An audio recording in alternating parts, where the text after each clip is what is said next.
ക്രിസ്തുയേശുവിന്റെ നാമത്തിൽ എല്ലാ സ്നേഹവന്ദനങ്ങളെ പകലിൽ നേരുന്നു. ഈ പകലിൽ ഒരു ചെറിയ ചിന്ത നിങ്ങളുമായി ഒരുമിച്ച് പങ്കിടുവാൻ ഞാൻ ദൈവകൃപയിൽ ആശ്രയിക്കുന്നു. നിങ്ങളുടെ ശ്രദ്ധയെ 2 കൊരിന്ത്യർ 12-ാം അധ്യായം അതിൻ്റെ 7 മുതൽ താഴോട്ടുള്ള വാക്യങ്ങളിലേക്ക് ക്ഷണിക്കുന്നു. വെളിപ്പാടുകളുടെ ആധിക്യം നിമിത്തം പൗലോസ് നിഗളിച്ചു പോകാതിരിക്കേണ്ടതിന് പൗലോസിന്റെ ജഡത്തിൽ ഒരു ശൂലം ദൈവം നൽകിയതായി നമുക്കവിടെ കാണുവാൻ സാധിക്കും.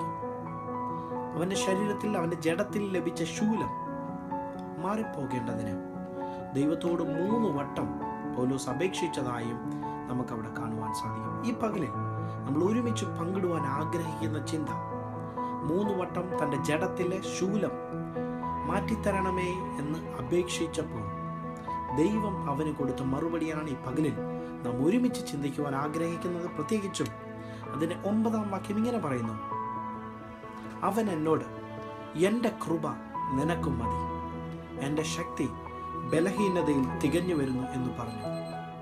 ആകയാൽ ക്രിസ്തുവിൻ്റെ ശക്തി എൻ്റെ മേൽ അധിവസിക്കേണ്ടതിന് ഞാൻ അതിസന്തോഷത്തോടെ എൻ്റെ ബലഹീനതകളിൽ പ്രശംസിക്കുന്നു. ജഡത്തിൽ ശൂലം വഹിക്കുന്ന പൗലോസിനോട് ദൈവം ഇങ്ങനെ പറയുന്നു: നിന്റെ ശരീരത്തിൽ, നിന്റെ ജഡത്തിൽ നീ വഹിക്കുന്ന ബലഹീനതയിൽ, നീ വഹിക്കുന്ന ശൂലത്തിൽ എൻ്റെ കൃപ നിനക്ക് മതി, എൻ്റെ ശക്തി ബലഹീനതയിൽ തികഞ്ഞു വരുന്നു.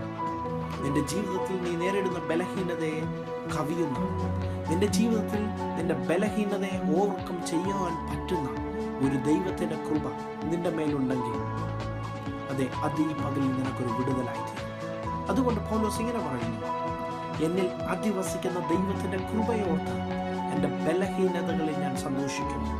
പലപ്പോഴും നമ്മുടെ ബലഹീനതകളെ നോക്കി, പലപ്പോഴും ദൈവം നമുക്ക് നൽകിയ ശൂലങ്ങളെ നോക്കി, പലപ്പോഴും ദൈവം നമ്മുടെ ജീവിതത്തിൽ ഏൽപ്പിച്ചു തന്നിരിക്കുന്ന ചില ബലഹീനതകളെ നോക്കി നാം പിറുപുറത്തു പോകാറില്ലേ? പക്ഷേ ഈ പകലിൽ ദൈവാത്മാവ് സംസാരിക്കുന്നു: നിന്റെ ബലഹീനതയിൽ എൻ്റെ കൃപ നിനക്ക് മതി. അതുമാത്രമല്ല, ബലഹീനതയിൽ തളരാതെ, ബലഹീനതയിൽ പതറാതെ, ബലഹീനതയിൽ പിറുപിറുക്കാതെ, ആ ബലഹീനതയിൽ സന്തോഷിച്ച്, അതെ, നിനക്ക് കൃപ പകരുന്ന ഒരു ദൈവത്തിൽ പൂർണ്ണമായി ആശ്രയിക്കുവാൻ ഈ പകലിൽ നിങ്ങളെ ആഹ്വാനം ചെയ്യുന്നു.